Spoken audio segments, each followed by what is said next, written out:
Mon fils de 16 ans m'a renié publiquement lors d'un brunch familial, alors je l'ai laissé signer pour renoncer à tout son avenir. Ce qui a suivi a été le cas de regret instantané le plus satisfaisant que j'ai jamais vu. C'est arrivé dimanche dernier au Riverside Country Club. Mon fils Brandon s'est levé devant 23 personnes et a annoncé qu'il ne voulait plus de mon nom de famille. Mon nouveau père dit que tu es un perdant, a-t-il dit assez fort pour que toute la salle à manger l'entende. Je veux prendre son nom à la place. Le nom Harrison signifie vraiment quelque chose. La pièce est devenue complètement silencieuse. Son beau-père a ricané. Mon ex-femme Nicole a souri comme si elle venait de gagner à la loterie. Son nouveau mari, Greg, a levé son verre dans une célébration simulée. Je n'ai pas discuté, je n'ai pas supplié. J'ai cherché dans ma veste, j'ai sorti une enveloppe que je portais depuis 3 mois et je l'ai fait glisser sur la nappe blanche. Très bien, ai-je dit calmement. Signe ici. Brandon a hésité peut-être 2 secondes avant de prendre le stylo et de griffonner sa signature avec une fioriture agressive. Il ne l'a pas lu, n'a pas posé de questions, il a simplement signé. Nicole a levé son verre. À Brandon Harrison, puisses-tu avoir l'avenir que tu mérites. J'ai levé le mien aussi. À Brandon, puisses-tu obtenir exactement ce que tu viens de demander. Vous voyez, je n'ai pas été pris au dépourvu par cette performance. Je l'avais vu venir depuis des mois et je me préparais pour ce moment précis. J'ai rencontré Nicole quand j'avais 28 ans et elle en avait 26. Elle travaillait comme coordinatrice d'événements pour une chaîne hôtelière du centre-ville. Magnifique et pleine d'une énergie qui attirait les gens. Nous nous sommes rencontrés lors d'une soirée de réseautage de l'industrie. J'étais là pour représenter Hartley Industrial Supply. Elle organisait l'événement. Nous nous sommes mariés après être sortis ensemble pendant 2 ans. Nous avons eu Brandon quand j'avais 31 ans. Et pendant un temps, tout semblait parfait, comme si nous avions trouvé la formule avec laquelle tout le monde luttait. Je développais Hartley Industrial Supply, l'entreprise familiale que mon grand-père a fondée en 1967. Nous fabriquons et distribuons des équipements de soudage commerciaux, des équipements de sécurité industrielle et des pièces de machinerie lourde dans tout le sud-ouest. Ce n'est pas un travail glamour, mais extrêmement rentable une fois que vous savez ce que vous faites et que vous établissez les bonnes relations. Au moment de la naissance de Brandon, l'entreprise réalisait un chiffre d'affaires d'environ 8 millions de dollars par an. Je travaillais 80 heures par semaine à gérer 3 entrepôts en Arizona et au Nevada, m'occupant personnellement de nos plus gros comptes car notre équipe de vente ne pouvait pas conclure de marché sans se tromper dans les prix ou faire des promesses que nous ne pouvions pas tenir. Nicole est restée à la maison avec Brandon, ce qui était son choix et que j'ai soutenu. Nous avions une belle maison dans un bon quartier, 4 chambres, une piscine dans le jardin, tout le rêve de la banlieue. Nous prenions des vacances 2 fois par an, sans jamais nous soucier de l'argent. Brandon est allé dans une école privée dès la maternelle. Il avait tous les avantages qu'un enfant pouvait souhaiter. Mais quelque part vers la 10e année de notre mariage, Nicole a décidé que cette vie n'était pas suffisante. Elle a commencé à se plaindre que je travaillais trop. Que je me souciais plus des équipements de soudage que de notre famille. Que j'étais toujours à l'entrepôt au lieu d'être à la maison pour le dîner. Peu importe que les équipements de soudage aient payé pour la maison, la voiture, l'école privée, les vacances et le style de vie auquel elle s'était très habituée. Peu importe que je construisais quelque chose de substantiel qui mettrait notre famille à l'abri pour des générations. Le vrai problème, c'est qu'elle avait une liaison avec Greg Harrison depuis au moins 8 mois avant que je ne le découvre. Greg dirige une start-up technologique qui est sur le point d'entrer en bourse depuis 5 ans. Une de ces entreprises qui est toujours à 6 mois de la grande percée. Toujours en train de pivoter vers un nouveau marché. Toujours à une levée de fonds de la rentabilité. Beaucoup de financement par capital risque. Des bureaux chics dans un immeuble branché du centre-ville. Des tables de ping-pong et des collations gratuites et exactement 0 profit. Mais il conduit une Tesla en leasing, porte des costumes chers de marques dont je n'avais jamais entendu parler, et parle de disrupter les marchés et de changer les paradigmes lors des cocktails. Il maîtrise le vocabulaire. Synergie, scalabilité, pénétration du marché, approche révolutionnaire, tous les mots à la mode qui font penser aux gens que vous faites quelque chose d'important. Nicole était impressionnée. Moi pas. J'ai découvert la liaison quand Brandon avait 9 ans. Je suis rentré tôt d'une réunion avec un fournisseur à Phoenix et j'ai trouvé la Tesla de Greg dans notre allée à 14 h un mardi. Je les ai trouvés dans notre chambre. La chambre que j'ai payée dans la maison que j'ai achetée. Le divorce a été moche. Nicole voulait 50% de tout. La garde complète de Brandon, la maison et $6 500 de pension alimentaire mensuelle. Son avocat était agressif, déposant des requêtes à gauche et à droite, essayant de me dépeindre comme un père bourreau de travail et absent qui se souciait plus de ses affaires que de sa famille. Mon avocat était meilleur. Ça m'a coûté $85 000 en frais de justice, mais il valait chaque centime. Nous avons conclu un accord après 9 mois de guerre juridique qui a rendu le dîner de Thanksgiving chez mon oncle extrêmement gênant. Elle a eu la maison. Je ne me suis pas battu là-dessus parce que je ne voulais pas que Brandon soit déraciné de son école et de son quartier. J'ai gardé l'entreprise, libre et nette, ce qui était la partie qui comptait vraiment. Garde partagée, Brandon avec elle pendant la semaine, avec moi les week-ends et l'été, une pension alimentaire de $4200 par mois jusqu'à ce que Brandon ait 18 ans. Toutes les dépenses universitaires partagées à 50-50e à déterminer en fonction de l'endroit où il serait accepté et des bourses qu'il obtiendrait. Ce qu'elle n'a pas eu, ce que son avocat s'est battu comme un diable pour obtenir mais n'a pas pu toucher, c'était le trust familial. Il est resté solidement verrouillé sous mon contrôle en tant qu'unique fiduciaire. Le trust familial Hartley a été créé par mon grand-père en 1972 après que l'entreprise ait vraiment décollé et qu'il ait commencé à gagner beaucoup d'argent. Homme intelligent, mon grand-père. Il avait vu trop d'entreprises familiales se déchirer à cause de divorces, de mauvais mariages et d'enfants qui pensaient que l'argent poussait sur les arbres et durerait éternellement. Le trust détient environ $2,3 millions d'actifs. De l'immobilier commercial, des investissements diversifiés, des polices d'assurance vie et des actions de contrôle dans Hartley Industrial Supply. Il est structuré de manière à ce que les descendants directs qui conservent le nom Hartley y aient accès à l'âge de 25 ans avec une distribution complète à 30 ans. Mon grand-père y a intégré des protections après avoir vu la famille de son propre frère imploser lors d'un divorce houleux. Les conjoints ne peuvent pas y toucher. Peu importe si vous êtes marié depuis 50 ans.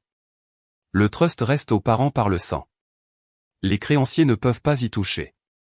Il est protégé contre les poursuites judiciaires et la faillite. Et c'est la partie importante qui devient pertinente plus tard. Si un descendant renonce volontairement au nom de famille, il perd toutes ses prétentions sur le trust pour toujours. Pas d'appel, pas de seconde chance, pas de retour en arrière. Quand mes parents sont morts dans un accident de voiture il y a 7 ans, un conducteur ivre les a percutés de front sur l'autoroute 17. Je suis devenu l'unique fiduciaire.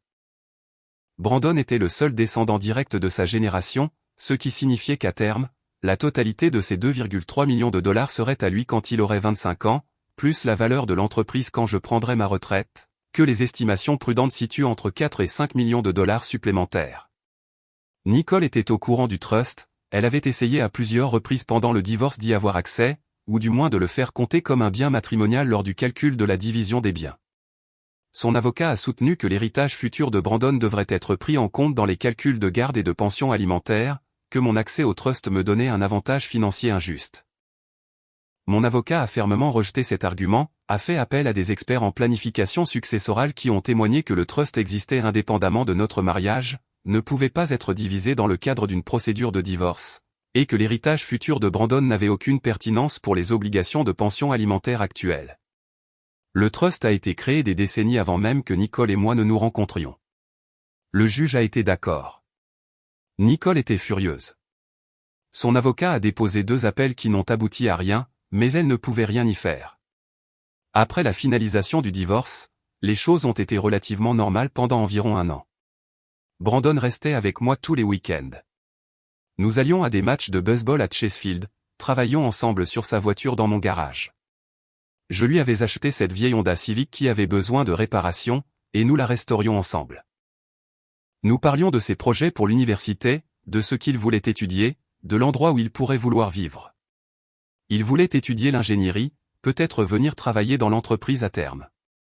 Nous parlions des différents types d'ingénierie, mécanique, électrique, industrielle, et de la façon dont ils jouaient tous un rôle dans la fabrication.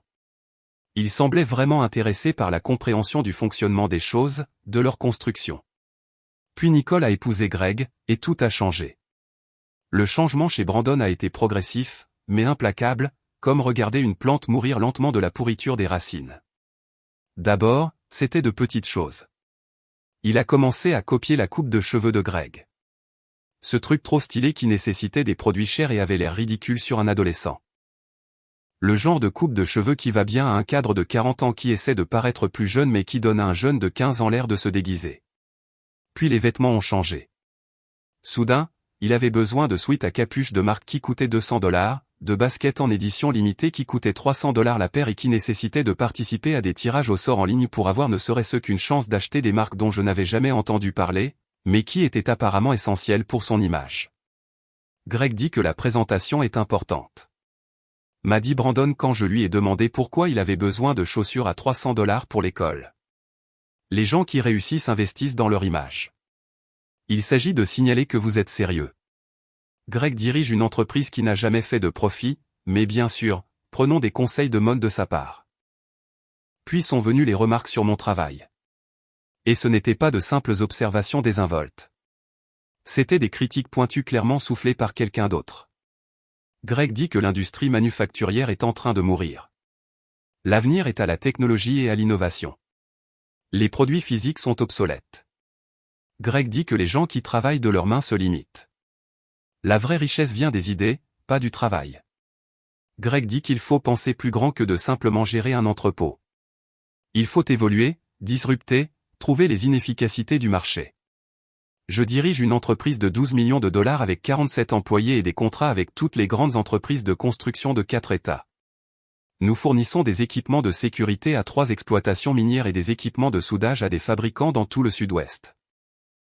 Greg dirige une entreprise qui survit grâce à l'argent des investisseurs et qui a licencié du personnel 3 fois en 2 ans. Mais bien sûr, c'est moi qui me limite. Le manque de respect a commencé à s'insinuer pendant sa 2e année de lycée. Il arrivait en retard à nos visites du week-end, parfois de 2 ou 3 heures avec à peine des excuses, ou il annulait carrément avec 1 heure de préavis. J'ai des projets avec la famille de Greg est devenu son excuse standard. Parfois, c'était la fête d'anniversaire du neveu de Greg. Parfois, c'était un événement de réseautage auquel Greg l'emmenait. Parfois, c'était juste pour traîner chez eux parce qu'il faisait quelque chose d'important. Quand je le lui reprochais, Nicole m'envoyait de longs textos pour me sermonner sur le fait de ne pas être contrôlant et de comprendre que Brandon grandissait et avait besoin d'espace pour développer sa propre identité, que je devais respecter ses choix et ne pas lui imposer mes attentes. Mes attentes étant qu'il se présente quand il s'était engagé à quelque chose, un concept révolutionnaire. Je sais l'été dernier devait être notre moment. Nous avions prévu depuis des mois de conduire jusqu'au Colorado, de faire de la randonnée dans le parc national des montagnes rocheuses, de visiter des campus universitaires, Boulder, Colorado State, Colorado School of Mines. J'attendais ça avec impatience depuis 6 mois. J'avais réservé des hôtels, planifié l'itinéraire, recherché des sentiers de randonnée. 2 semaines avant notre départ, Brandon a envoyé un texto, en fait, Greg nous emmène à Hawaï. Son entreprise y organise une retraite, et j'y vais. On pourra faire le Colorado une autre fois. Une autre fois n'est jamais venue. J'ai passé cette semaine à faire des heures supplémentaires à l'entrepôt, à réorganiser le système d'inventaire parce que qu'est-ce que j'allais faire d'autre? À l'automne de sa 2e année de lycée, le mépris était à peine caché. Il me corrigeait en public, levant les yeux au ciel quand je parlais de travail ou que j'expliquais quelque chose. Il a commencé à appeler mon camion cette vieille chose, même si c'était un F250 de 2019 qui coûtait $47 000 et qui était le véhicule le plus fiable que j'ai jamais possédé. Il m'appelait en FaceTime depuis la maison de Greg, s'assurant toujours de balayer la caméra autour de leur cuisine rénovée avec les comptoirs en marbre, ou de leur installation de cinéma maison avec l'écran immense et le système de son surround. Regarde ce que Greg vient d'installer. Plutôt cool, non? Ça doit être bien d'avoir de l'argent pour des améliorations. L'implication étant que moi, dirigeant une entreprise de plusieurs millions de dollars, je n'avais en quelque sorte pas d'argent pour de belles choses. J'avais de l'argent. Je ne voyais juste pas l'intérêt de dépenser $15 000 pour un cinéma maison quand une télévision ordinaire fonctionnait très bien. Nicole était en arrière-plan, souriant comme si elle avait gagné quelque chose. Comme si chaque belle chose dans la maison de Greg était la preuve qu'elle avait fait le bon choix. En me quittant. Le point de rupture pour moi, le moment où j'ai décidé que je devais me préparer au pire, est arrivé en décembre lors des réunions parents-professeurs. L'école de Brandon organisait sa soirée où les parents rencontrent les professeurs pour discuter des progrès et des notes. Je me suis présenté à l'heure prévue, 18h30 le jeudi. J'avais quitté le travail à 17h, j'avais lutté contre le trafic aux heures de pointe pendant 40 minutes et je suis entré dans la salle de classe pour trouver Nicole, Greg et Brandon déjà assis là. La professeure, Madame Anderson, avait l'air confuse quand je suis entré. « Oh » a-t-elle dit en regardant alternativement moi et Greg. Je ne m'attendais pas, êtes-vous le père de Brandon? Avant que je puisse répondre, Brandon a dit, c'est mon père biologique. C'est mon père. Il a pointé Greg du doigt. Greg ne l'a pas corrigé. Il n'a pas dit, en fait, je suis son beau-père. Ou nous sommes tous les deux importants dans sa vie ou aucune des choses qu'une personne décente dirait.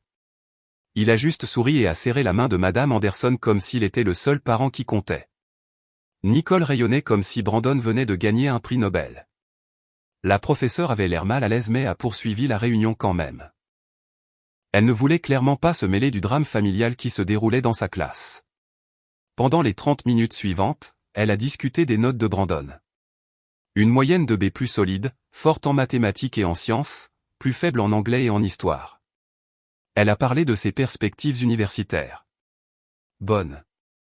Avec sa moyenne et ses résultats au test, il aurait des options. Elle a mentionné ses projets d'avenir. Apparemment, Greg le conseillait sur l'entrepreneuriat et le développement des affaires. Chaque fois que Madame Anderson s'adressait directement à moi, Brandon l'interrompait et redirigeait la conversation vers Greg. En fait, Greg m'a aidé avec ce projet. Greg m'a expliqué ce concept. Greg pense que je devrais me concentrer sur les cours de commerce à la place. Je suis resté assis là pendant 30 minutes, systématiquement effacé de la vie de mon fils pendant que sa mère et son beau-père hochaient la tête d'un air approbateur. Sur le chemin du retour, seul dans mon camion, j'ai appelé mon avocat spécialisé en succession, William Patterson est l'avocat de la famille depuis l'époque de mon grand-père. Il a 67 ans maintenant, est semi-retraité, mais s'occupe toujours des affaires de la famille Hartley parce que, selon ses propres mots, votre grand-père m'a sauvé la vie une fois, et je ne cesserai jamais de rembourser cette dette. L'histoire est que mon grand-père a donné un emploi au père de William pendant la récession du début des années 80, alors que personne d'autre ne voulait l'embaucher. Cet emploi a permis à la famille Patterson de rester à flot, à payer les études de droit de William et à créer une loyauté qui dure depuis 40 ans. Quand j'ai expliqué ce que je voulais faire, William est resté silencieux un long moment. Je pouvais l'entendre respirer à l'autre bout du fil, pensant, Jonathan, a-t-il finalement dit. Vous êtes sûr de ça? Une fois que Brandon aura signé, ce sera permanent. Le libellé du trust est blindé. Votre grand-père s'en est assuré. Il n'y a pas de clause de retour en arrière, pas de disposition de pardon, aucun moyen de l'annuler. Je suis sûr que s'il veut s'éloigner de cette famille, il peut s'éloigner de tout ce qui va avec.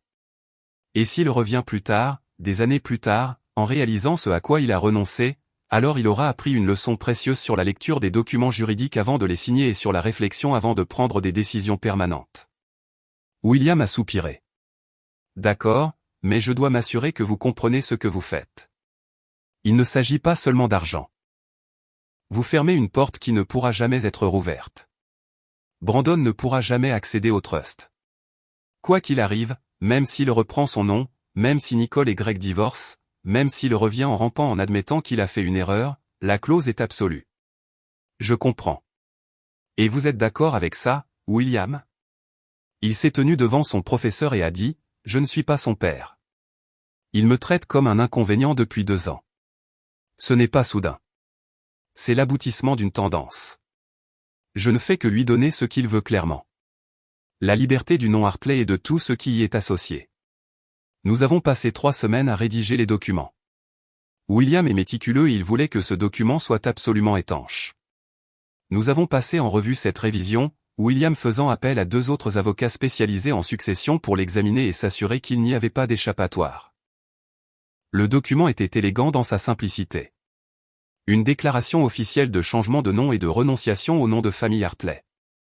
Un langage juridique standard sur la requête au tribunal pour un changement de nom officiel. Une reconnaissance de la compréhension de la nature permanente de la décision, une ligne de signature notariée, des exigences de témoins. Ce qui n'était pas dans le document, ce que Brandon ne penserait jamais à chercher, c'était comment il déclencherait la clause 14.7 du trust familial. Mon grand-père avait inséré cette clause spécifiquement pour empêcher des situations où quelqu'un se mariait dans la famille, convainquait un descendant de changer de nom par manipulation ou coercition, puis essayait de réclamer des droits de succession sous un nom différent. Il l'avait vu arriver à un associé commercial et était déterminé que cela n'arriverait pas à la famille Hartley. La clause était enfouie à la page 34 d'un document de trust de 47 pages rédigé dans un langage juridique dense qui nécessitait un avocat spécialisé en succession pour le comprendre pleinement. La phrase clé était « Tout descendant qui renonce volontairement au nom de famille Hartley par le biais d'une procédure judiciaire perdra immédiatement et irrévocablement tous les droits, privilèges et prétentions sur le trust familial Hartley et les actifs associés. Renonciation volontaire, procédure judiciaire, perte immédiate et irrévocable. » Je connaissais cette clause depuis que j'avais 25 ans, lorsque je suis devenu bénéficiaire moi-même. Mon père m'a fait asseoir avant que j'y accède et m'a fait lire chaque mot de ce document de trust 3 fois. Il m'a fait expliquer chaque clause pour prouver que je comprenais. Il s'est assuré que je savais exactement à quoi j'avais droit et ce qui pourrait me le faire perdre. Fils, avait-il dit, ce trust représente 4 générations de travail de la famille Hartley. Votre arrière-grand-père est parti de rien. Votre grand-père en a fait quelque chose de substantiel. Je l'ai protégé et fait fructifier. Un jour, vous ferez de même. Mais vous devez comprendre, ce n'est pas seulement de l'argent. C'est une responsabilité et elle est conditionnée au maintien du nom de famille et au respect de ce qu'il représente. Brandon n'avait jamais demandé à voir les documents du trust, pas une seule fois. Il n'a jamais montré aucun intérêt à comprendre le fonctionnement de l'argent de la famille ou ce dont il hériterait finalement. Nicole avait essayé pendant le divorce, mais a abandonné quand son avocat lui a dit que c'était une perte de temps et d'argent de se battre. Greg ne savait certainement rien à ce sujet. Il supposait que tout l'argent de la famille était en jeu, quel que soit le nom figurant sur le trust. William a préparé 3 copies du document de renonciation. Une pour mes dossiers, une pour Brandon, une pour le dossier du trust. Il a également préparé un mémorandum détaillé documentant l'exécution de la clause 14.7 à déposer immédiatement après la signature de Brandon. Vous aurez besoin de témoins, a conseillé William. Plus ils sont crédibles, mieux c'est. Cela doit être étanche si quelqu'un le conteste plus tard, ce qu'ils feront. Ne vous inquiétez pas, lui ai-je dit. Je sais exactement quand et où cela va se passer. La beauté du travail de William était la propreté de tout. Pas d'échappatoire, pas de zone grise, pas de place pour une interprétation créative. Le document de renonciation faisait exactement ce qu'il disait sur la première page, il permettait à Brandon de demander légalement un changement de nom de Hartley à Harrison. Ce qu'il ne mentionnait nulle part dans le document lui-même, c'était le déclenchement automatique intégré au trust qui existait depuis 50 ans. Nous ne cachions rien. Les documents du trust étaient publics si quelqu'un se donnait la peine de les consulter. Nous laissions simplement Brandon faire un choix éclairé quant à la lecture approfondie des documents juridiques avant de les signer. Quelque chose que chaque adulte devrait faire. Quelque chose que j'ai appris à Brandon à faire depuis qu'il a 12 ans. Lisez toujours les contrats avant de signer. Lui avais-je dit des dizaines de fois. Ne laissez jamais quelqu'un vous faire pression pour signer quelque chose que vous n'avez pas examiné. Apparemment, il avait oublié cette leçon. Nicole préparait ce brunch depuis des semaines. C'était censé être une célébration d'une étape importante franchie par l'entreprise de Greg, ce qui signifiait apparemment qu'ils avaient obtenu une nouvelle levée de fonds de série C pour couvrir leur perte d'exploitation pendant 6 mois supplémentaires et retarder l'inévitable. Elle a invité toute sa famille élargie. 3 sœurs, leurs maris, leurs enfants, les parents et les frères et sœurs de Greg, quelques-uns de leurs amis du country club qui avaient observé avec admiration la famille recomposée réussie. 23 personnes au total, réunies au Riverside Country Club à 11h le dimanche pour un brunch au champagne et une célébration. J'étais invité aussi, probablement parce que m'exclure aurait mal paru et aurait soulevé des questions. Ou peut-être que Nicole voulait que je sois là pour être témoin de sa nouvelle vie parfaite avec son mari qui a réussi et leur famille recomposée heureuse. Quoi qu'il en soit, l'invitation était accompagnée d'un mot. Brandon aimerait vraiment que tu sois là. C'est important pour lui. Brandon m'a envoyé un texto vendredi soir. Brunch dimanche à Riverside. Tu viens? Je ne le manquerai pour rien au monde, ai-je répondu. Et je le pensais. Je portais ces papiers dans ma veste depuis 6 semaines, attendant le bon moment. Une déclaration publique semblait appropriée. Ce dimanche matin-là, je me suis habillé dans ma tenue de week-end habituelle. Un beau jean, une chemise à boutons, des bottes en cuir. Je n'essayais pas de rivaliser avec la tenue de marque de Greg ou la robe chère de Nicole. J'étais à l'aise en étant exactement qui j'étais. Un gars qui construisait des choses, dirigeait une entreprise prospère et n'avait rien à prouver à personne. Je suis arrivé à 11h15, avec un retard élégant. Le groupe était déjà assis à une longue table sur la terrasse surplombant le terrain de golf. Nicole à une extrémité avec Greg à côté d'elle. Tous les deux menant la conversation, Brandon à côté d'eux, mal à l'aise dans une veste de costume qui était certainement trop chère pour un adolescent. Je me suis assis à l'extrémité opposée, j'ai fait un signe de tête à quelques membres de la famille que je reconnaissais de vacances passées et j'ai commandé un café quand le serveur est venu. Pendant la première heure, tout était standard pour un brunch de country club. Les gens parlaient de handicap de golf, de prochaines vacances à Cabo et à Hawaï, se plaignaient de leurs entrepreneurs et paysagistes, discutaient de tout ce dont les riches discutent autour de Bénédicte et de Mimosa. Greg menait la conversation à son bout de table, expliquant l'approche révolutionnaire de son entreprise en matière de solutions basées sur le cloud pour les entreprises clientes, utilisant des phrases comme disrupter l'espace B2B et tirer parti de l'analyse basée sur l'IA et créer des partenariats synergiques. La moitié de la table hochait la tête comme s'il comprenait ce que tout cela signifiait. J'ai mangé mon omelette et j'ai vérifié mes emails professionnels sur mon téléphone. Un de nos fournisseurs avait des problèmes de livraison et je devais me coordonner avec le responsable de l'entrepôt pour réacheminer une expédition. Puis Greg s'est levé et a tapoté son verre et je veux remercier tout le monde d'être venu. Nous célébrons non seulement le succès de notre entreprise, mais aussi la famille. Il a posé sa main sur l'épaule de Brandon. Ce jeune homme est devenu comme un fils pour moi. Il comprend ce qu'il faut pour construire quelque chose de significatif. Pas seulement diriger une entreprise établie, mais créer quelque chose de nouveau. La pique à mon encontre était claire. Nicole rayonnait. Brandon avait l'air fier. En fait, a poursuivi Greg, Brandon et moi avons parlé d'héritage, de ce que les noms signifient vraiment, et il a pris une décision que vous voudrez tous entendre. Brandon s'est levé. Je savais ce qui allait arriver. Ma main est allée à l'enveloppe dans ma veste. J'ai réfléchi à qui je veux être, a commencé Brandon, la voix tremblante. La famille Harrison représente le genre d'avenir que je veux. Il m'a jeté un coup d'œil, puis a rapidement détourné le regard. Mon père biologique c'est un homme bien, mais il est coincé dans le passé. Travailler dans l'industrie manufacturière, vivre modestement. Ce n'est pas ce que je veux être. Quelques personnes se sont agitées, mal à l'aise. Nicole a serré la main de Greg, des larmes se formant. Greg m'a montré à quoi ressemble le vrai succès. Il m'a appris plus sur les affaires en 2 ans que j'ai appris en 16 ans. Alors, j'ai décidé que je ne voulais plus du nom Hartley. Je change légalement mon nom de famille en Harrison. Greg est mon vrai père maintenant. Le silence était assourdissant. Greg a serré Brandon dans ses bras. Je suis si fier de toi, mon fils. Nicole a commencé à pleurer de joie. Quelques parents de Greg ont même applaudi. J'ai calmement cherché dans ma veste et j'ai sorti l'enveloppe, je suis descendu jusqu'au bout de la table de Brandon, je l'ai posée devant lui, j'ai posé mon stylo à côté avec un léger clic. Très bien, ai-je dit d'un ton égal. Signe ici. Brandon avait l'air confus. Qu'est-ce que c'est? Des documents de changement de nom légal et de renonciation. Si tu es sérieux, officialise le tout de suite. Greg a ramassé les papiers et les a parcourus. C'est légitime. Des trucs de changement de nom standard. Nicole a froncé les sourcils. Pourquoi les as-tu préparés? Je savais que ça allait arriver.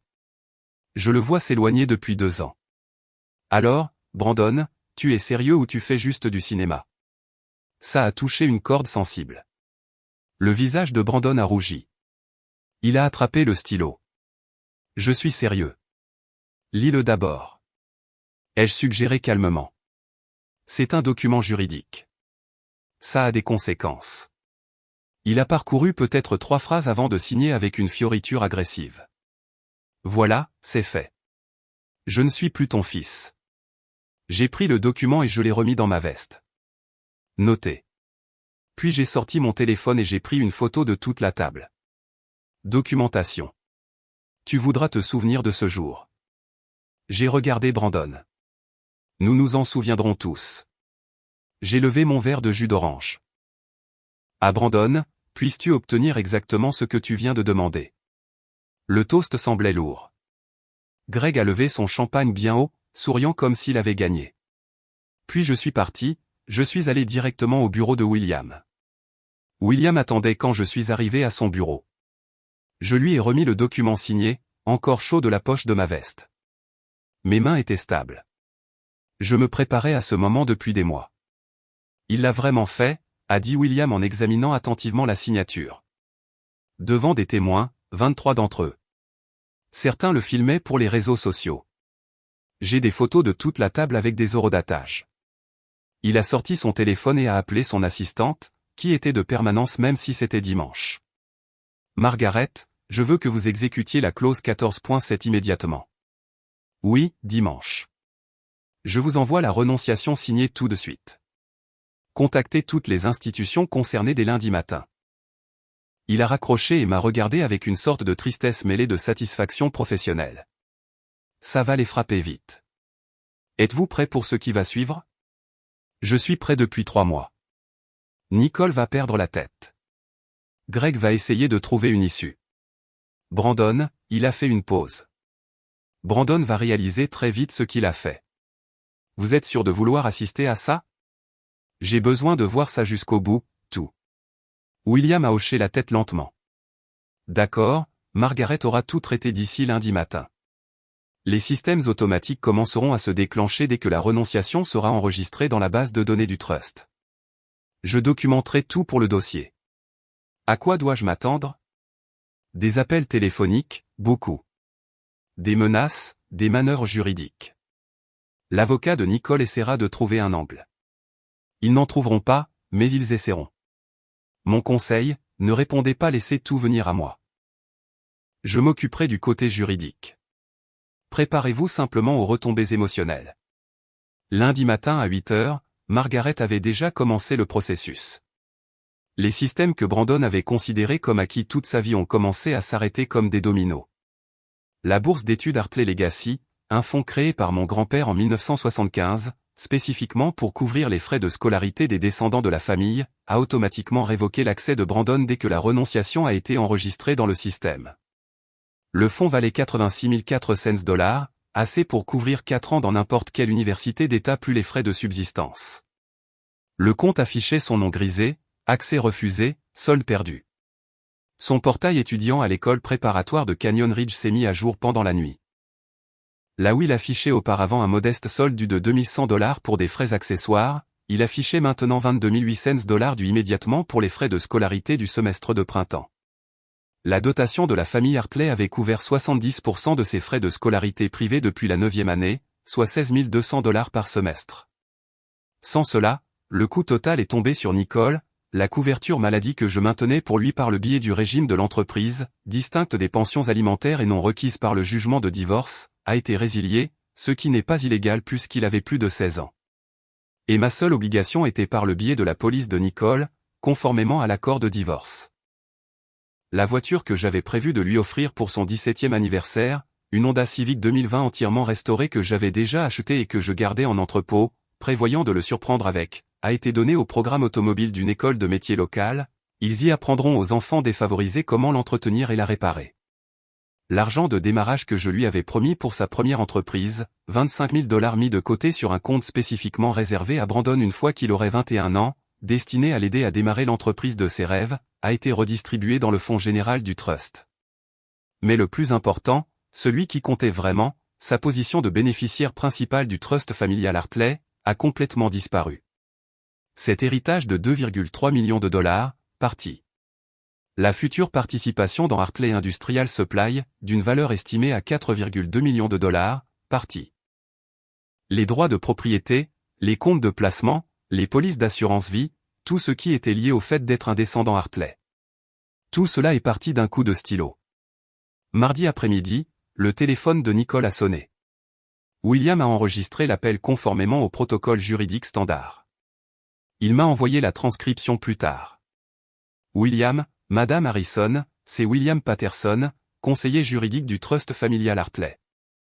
Je vous appelle pour confirmer la renonciation volontaire de votre fils Brandon au nom de famille Hartley. Exécuté dimanche vers 12h47. Nicole, excusez-moi, de quoi parlez-vous? William, votre fils a signé des documents juridiques renonçant officiellement au nom Hartley. En conséquence directe, la clause 14.7 du Trust familial Hartley a été exécutée. Brandon n'est plus répertorié comme bénéficiaire. Nicole, c'est insensé. Il a 16 ans. Cette signature n'est pas juridiquement contraignante. William, la loi californienne autorise les mineurs de 16 ans et plus à demander un changement de nom avec le consentement parental ou l'approbation du tribunal. Votre fils a signé volontairement devant 23 témoins, dont plusieurs ont enregistré l'événement. La renonciation est valide. Nicole, son fonds d'études, son héritage. Jonathan ne peut pas simplement lui retirer ça. William, Monsieur Hartley n'a rien retiré. Votre fils a volontairement renoncé à ses droits en renonçant au nom de famille. C'est décrit dans les documents du trust établi en 1972, bien avant la naissance de votre fils, Nicole. Mais il ne comprenait pas ce qu'il signait, William. Selon plusieurs témoins, Monsieur Hartley a explicitement dit à Brandon de lire attentivement le document. Brandon a choisi de ne pas le faire. Ce n'est pas la responsabilité de Monsieur Hartley. Nicole, il doit y avoir quelque chose que nous pouvons faire. Un appel, un procès. William, le libellé du trust est blindé. Examiné par plusieurs experts juridiques sur 5 décennies. Il n'y a aucun mécanisme d'appel ou d'annulation. Votre fils a pris une décision permanente. Nicole, je veux parler à Jonathan maintenant. William, Monsieur Hartley m'a demandé de gérer toutes les communications. Si vous souhaitez intenter une action en justice, consultez votre propre avocat. L'appel s'est terminé avec Nicole qui criait. Mercredi, Brandon avait compris que quelque chose n'allait pas. Il m'a envoyé un texto à 23h47, « Papa, qu'est-il arrivé à ma bourse d'études ?» Je n'ai pas répondu. Jeudi matin, le service financier de l'école a appelé Nicole au sujet des frais de scolarité impayés. Elle m'a appelé 6 fois en 2 heures. J'ai laissé chaque appel aller sur la messagerie vocale. Message 1, confus. Message 2, en colère. Message 3, menaçant une action en justice. Message 4, désespéré. Message 5, pleurant, suppliant. Message 6, venimeux, promettant que je le regretterai. J'ai supprimé les 6 sans répondre. Le vendredi a apporté son propre karma. La Tesla de Greg a été saisie directement dans leur allée à 9h30. Brandon a regardé la dépanneuse l'emporter. Il s'est avéré que la dernière levée de fonds de Greg avait échoué. Les investisseurs ont découvert qu'après 5 ans, l'entreprise avait englouti 12 millions de dollars. Sans aucune perspective de rentabilité, Greg avait payé les mensualités de leasing avec une carte de crédit au maximum. Ce soir-là, Brandon m'a appelé directement. Papa. Sa voix était petite, effrayée. On peut parler, s'il te plaît? Quelque chose ne va pas avec tous mes comptes, et je ne comprends pas. Tu as signé un document juridique, Brandon. Les actions ont des conséquences. Mais je pensais que c'était juste un changement de nom. Je ne savais pas. Je t'ai dit de le lire attentivement devant tout le monde. Tu as choisi de ne pas le faire. S'il te plaît. J'ai fait une erreur. On peut arranger ça? Non, on ne peut pas. Tu as fait ton choix. Maintenant, vis avec. Mais je suis ton fils. Tu as très clairement dit dimanche que tu ne le haises pas, tu es le fils de Greg maintenant. Demande-lui de t'aider. J'ai raccroché. La semaine suivante, Nicole a déposé une demande de modification de la garde d'urgence, affirmant que j'abusais financièrement de Brandon. L'audience a été fixée au mercredi à 14h. Mon avocat a détruit leur argument en 20 minutes.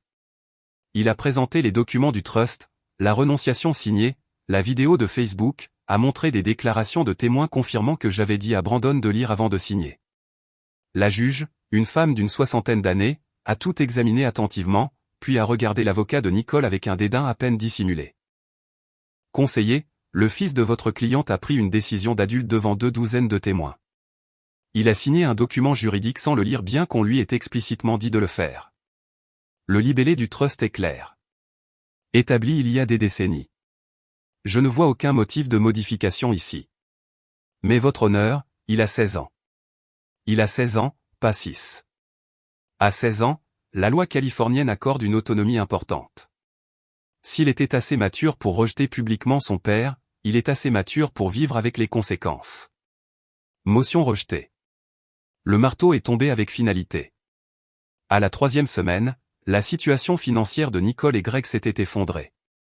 Sans la bourse d'études de Brandon, il devait 68 400 $ de frais de scolarité jusqu'à l'obtention de son diplôme, de l'argent qu'il n'avait pas. L'entreprise de Greg a officiellement licencié 70% de son personnel et est passée au travail à distance uniquement, jargon d'entreprise pour nous ne pouvons pas nous permettre des bureaux. Ils ont essayé de retirer Brandon de Canyon Ridge, mais il y avait des problèmes de limite. L'école publique la plus proche avait une liste d'attente de 83 élèves. Pendant ce temps, la maison que Nicole a obtenue lors du divorce avait besoin d'un toit de 18 000 $.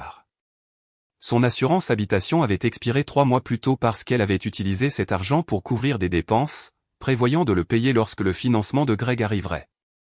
Le financement qui n'est jamais arrivé. Brandon a essayé de me contacter plusieurs fois. Des textos qui sont passés d'excuses à désespérés, puis à en colère et à suppliant. Il s'est même présenté à mon bureau un après-midi. Il y a un jeune homme dans le hall qui demande à vous voir, a appelé la sécurité. Brandon Harrison, ai-je demandé. Il dit qu'il est votre fils. Il ne figure pas sur la liste des visiteurs autorisés. Veuillez l'escorter dehors. J'ai regardé par la fenêtre de mon bureau la sécurité le reconduire à sa voiture. La réunion de famille a eu lieu début avril, environ 7 semaines après le brunch. Mon oncle Richard organise une fête de printemps annuelle dans son ranch près de Tucson. Environ 40 par an. Grand barbecue. Toute l'expérience. Brandon s'est présenté avec Nicole. Tous deux essayant d'agir normalement. Ils sont arrivés dans la Honda CR-V de Nicole. Elle avait vendu sa Lexus pour couvrir les dépenses. Brandon portait des vêtements ordinaires au lieu de vêtements de marque. Les gens étaient polis mais distants. Ils étaient là, mais ils n'étaient plus de la famille. Au milieu de l'après-midi, un camion de service de messagerie s'est arrêté. Un homme est sorti et a demandé si Brandon Harrison était présent. Toute l'assemblée est devenue silencieuse. C'est moi, a dit Brandon, confus. Le coursier lui a tendu une grande enveloppe manille. Brandon est resté là, la tenant, pendant que tout le monde regardait. Ouvre-la, a dit quelqu'un. Brandon l'a déchiré. À l'intérieur se trouvait un document détaillé sur du papier à en-tête officielle du Trust familial Hartley. Il a commencé à lire. Son visage est devenu blanc, puis rouge, puis à nouveau blanc. La première page était une lettre de motivation. Avis de révocation officielle du Trust familial Hartley. La deuxième page était un inventaire de tout ce qu'il avait perdu. Fonds de bourse d'études Hartley Legacy révoqué, 86 400 $. Dotation pour les frais de scolarité de l'école préparatoire de Canyon Ridge révoqué, 32 400 $ par an. Couverture maladie résiliée. Attribution de véhicule Honda Civic 2020 redistribué. Fonds d'investissement de démarrage révoqué, 25 000 $. Statut de bénéficiaire principal du Trust familial Hartley révoqué, 2 317 500 $ et bien d'autres choses. Valeur totale perdue, 7 511 300 $. Ce soir-là, après le ranch, Greg a finalement rompu son silence. Nicole me l'a raconté plus tard par l'intermédiaire de son avocat. Ils dînaient dans leur maison de ville en location. Brandon était dévasté, pleurant d'avoir tout perdu. Greg mangeait des restes de plats à emporter, faisant défiler son téléphone. Greg, a dit Nicole, dis quelque chose. Aide-le. Greg a levé les yeux, a haussé les épaules. Eh bien, c'est dur, mais tu t'en sortiras, mon grand. Pas nous nous en sortirons, juste tu t'en sortiras. Brandon l'a regardé avec des larmes qui coulaient. Mais tu as dit que tu me traiterais comme ton propre fils. Je t'ai traité comme mon propre fils, a répondu Greg en retournant à son téléphone. Mais allez, Brandon. Tu n'es pas vraiment ma responsabilité. Ces histoires avec ta famille. C'est entre vous et eux. Mais tu m'as dit de changer de nom. J'ai dit que si c'est ce que tu voulais, tu devais le faire. C'est ton choix, mec. Mais les conséquences, c'est à toi de les assumer. Brandon l'a vu clairement pour la première fois. Greg avait aimé l'idée de voler le fils d'un autre homme. Le coup de pouce à l'ego, la victoire symbolique. Mais maintenant que cela entraînait des conséquences réelles, ce n'était plus si intéressant. Brandon avait échangé un père qui lui avait tout donné contre un homme qui ne lui avait rien donné d'autre que des paroles creuses. Le dernier élément est arrivé 2 mois plus tard. Brandon a eu 17 ans en août, et mon obligation de pension alimentaire a officiellement pris fin. Ce paiement mensuel de 4 200 $ s'est arrêté. Nicole comptait sur cet argent. Elle m'a appelé à 21h, désespérée. Jonathan, s'il te plaît, continue de payer la pension alimentaire jusqu'à ce qu'il obtienne son diplôme. Juste une année de plus. Non, c'est ton fils. Il a très clairement dit qu'il ne l'est pas, je respecte son choix. Greg ne peut pas se le permettre, ce n'est pas mon problème. Vous l'avez choisi. Brandon l'a choisi. Vivez avec. Et nous allons perdre la maison. Alors vous auriez dû y penser avant d'encourager notre fils à me renier publiquement pour un type avec une Tesla en leasing et une start-up en faillite. J'ai raccroché. Ils ont vendu la maison en septembre, ont déménagé dans une maison de ville en location à Tampa. Brandon a dû changer d'école en milieu de semestre pour Gilbert à cause des limites de district. L'entreprise de Greg a déposé le bilan en octobre. Liquidation complète. Greg a trouvé du travail comme chef de projet dans la start-up de quelqu'un d'autre, gagnant environ 85 000 $, un quart de ce qu'il prétendait avant. La Tesla était partie depuis longtemps. Il conduisait une Toyota Camry 2014. Maintenant, Brandon a essayé de me contacter une dernière fois en novembre. Un long email sur sa compréhension de ce qu'il avait perdu, comment il avait été manipulé, comment il était désolé, comment il voulait arranger les choses. Je l'ai lu attentivement, puis j'ai répondu par une seule phrase. Tu es un Harrison maintenant. Les Harrison se débrouillent seuls. Puis j'ai bloqué son email.